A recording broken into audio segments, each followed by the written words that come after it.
Hello, families. Welcome back to our Eduversity series, where we help expand perspective with books about diversity and cultural differences. My name is Mrs. Shu, and I'm reading the book Love in the Library by Maggie Tokuda Hall.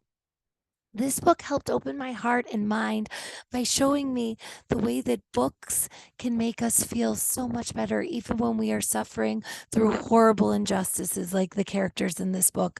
I also find this book extremely inspiring because it's a true story of parents. My hope is that you will find your own personal message in this book and that it will bring you joy as it has brought to me. So, we are going to get started reading Love in the Library. This takes place in a Japanese internment camp, incarceration camp, which we will learn about throughout the book. Love in the Library. Tama did not like the desert. She brushed the dust from her eyes as she walked to the library. The barbed wire fences and guard towers cast long shadows over her path.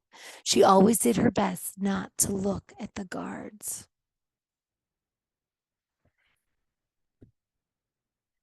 Alma had taken the job in the library because she liked books. She didn't know how to be a librarian, but that didn't matter. In the camps, people did the jobs that needed doing, and that was that. Good morning, Tama. A voice boomed. It was George. Like every day, George was waiting at the door for Tama with the stack of books he'd checked out only the day before. Good morning, George, Tama replied. He waited for her to unlock the library, and then he followed her inside. Tama and George had been in Minidoka for a year already. She should have graduated college the previous summer, but instead, Tama was here. All the Japanese Americans from the West Coast were in prison camps like Minidoka. Elderly people, children, babies. It didn't matter who you were, just what you were. And being Japanese American then was treated like a crime. And though each camp was different, they were all the same, uncomfortable and unjust.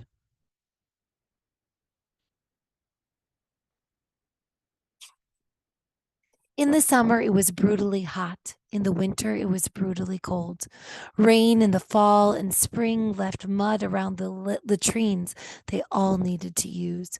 Latrine is a fancy word for toilet. When whole families shared single rooms, no one had any privacy. Think about how it would feel to be living under those conditions. And the fact that the United States government, sent people that were American citizens to live here. It says a lot about our country, and we're going to talk about that at the end. Tama did not know when she would leave Minidoka, if she ever would, but there was nothing to be done about that. So she worked in the library and watched as each day passed her by. Some days, many people would come to the library and borrow something to read. Other days, especially when it snowed, hardly anyone would brave the cold just for a book, but most days were the same. Tama kept her eyes down and tried not to think about the life she used to have. There was a word that described this. Tama knew. Constant.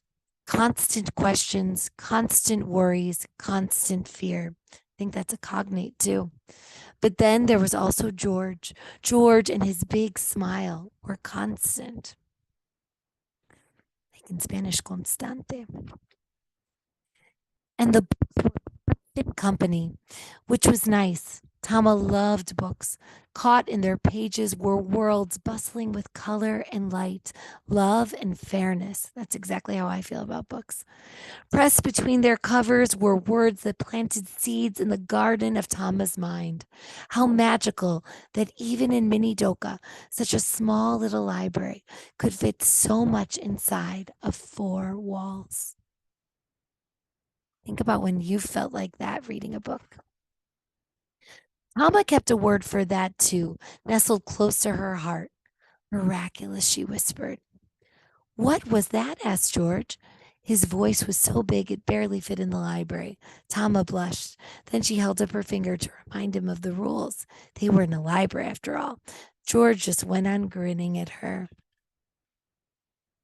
Tama wanted to smile back. She tried to focus on the things that made her smile, the boys outside, hollering and cheering as they played baseball, the books themselves, and the smell of their pages. But she could not make herself smile. She sighed. What's wrong? George asked. Nothing, or everything, Tama said. She did not need to tell him what she meant. He knew. Everyone in Minidoka knew. I try not to complain. I know it isn't fair, but I also know there's nothing to be done. I try not to be afraid, but I'm just so. But she could not think of a word that was right.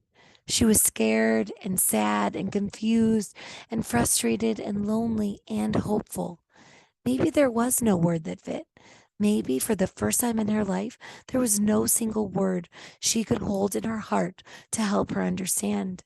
And that thought was so sad to Tama, so upsetting that she felt the hot prickle of tears behind her eyes. Hey, George said, and for once his voice was small and soft. There's a word for that, you know. There is? Hope bubbled. This always makes Miss Shoeback cry. Hope bubbled big and bold in Tama's heart. Human, George said, because we're all human in so many ways, and it's only when we can open up to each other that we can start to feel better. He smiled his big smile, and Tama smiled back. She wiped her eyes. She held the word close to her heart and felt less alone than she had only a moment before.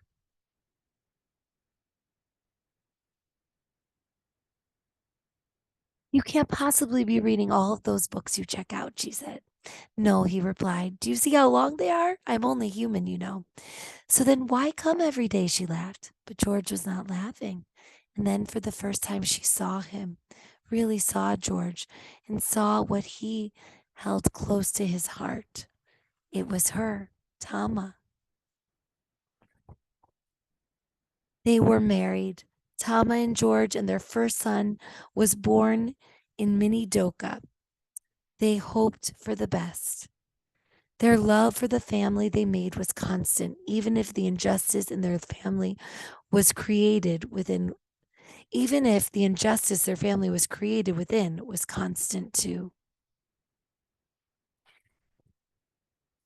To fall in love is already a gift, but to fall in love in a place like Minidoka, a place built to make people feel like they weren't human, that was miraculous. That was humans doing what humans do best. The miracle is in us, Tama wrote in her journal. As long as we believe in change, in beauty, in hope, that miracle is hard to find sometimes, but it is in all of us. And that's the end. I want to read you the author's note. First of all, here's the picture of the real Tama and George, the author's grandparents. Author's note. This is a true story mostly. George and Tama were my maternal grandparents. They had 5 children, including my mother. They truly did meet in Minidoka, a Japanese incarceration camp in Idaho. Tama was the camp librarian. Their first son, Floyd, was born there, but the dialogue is imagined, save for one line. The miracle is in all of us.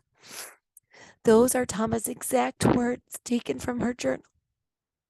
After the nation of Japan attacked Pearl Harbor in 1941, Franklin D. Roosevelt signed Executive Order 9066, which caused citizens of Japanese ancestry on the West Coast to be relocated.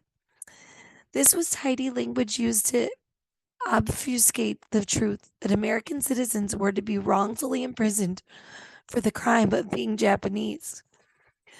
The 120,000 Japanese Americans who were incarcerated lost their jobs, their homes, their educations, and their possessions.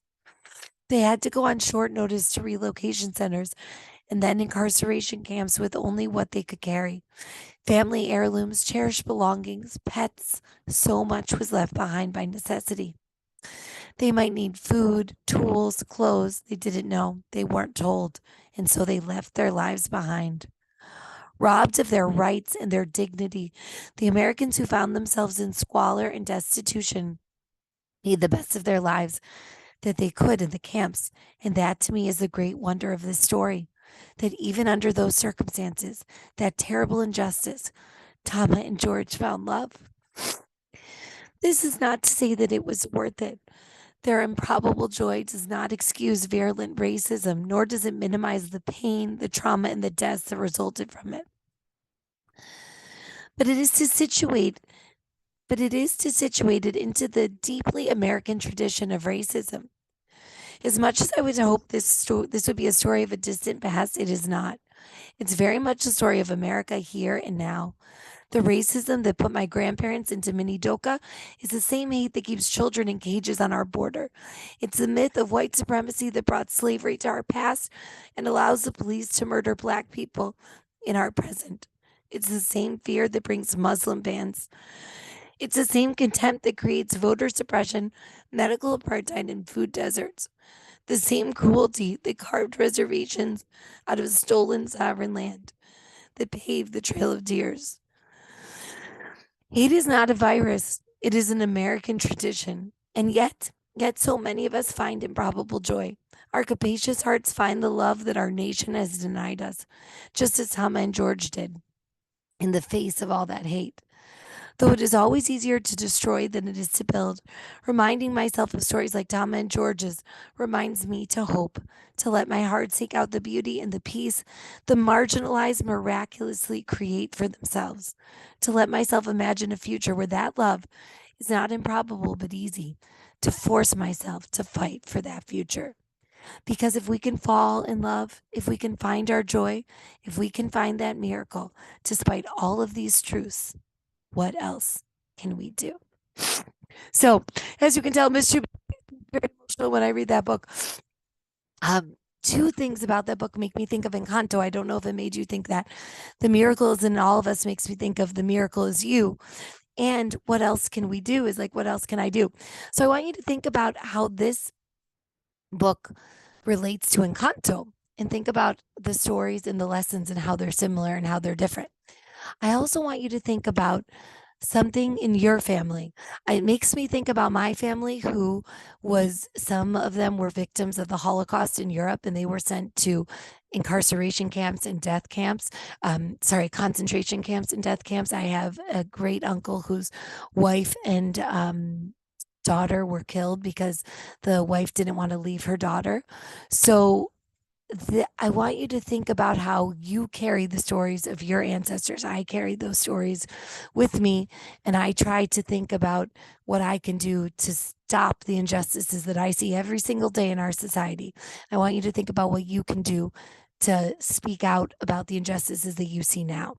I also would love, the other question I have for you is, please take some time to research this period in history about the Japanese incarceration camps and think about how the US government put American citizens in these camps and how awful that is, and think about all of the horrible things our government has done, and think about what we can do to make up for them, and to fix the problems we still see today.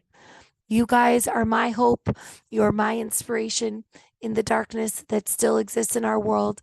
You are the light. Thank you so much for listening to this book with me. I love you all, Panamilia de Lectores, and I hope that you have happy reading and a wonderful day.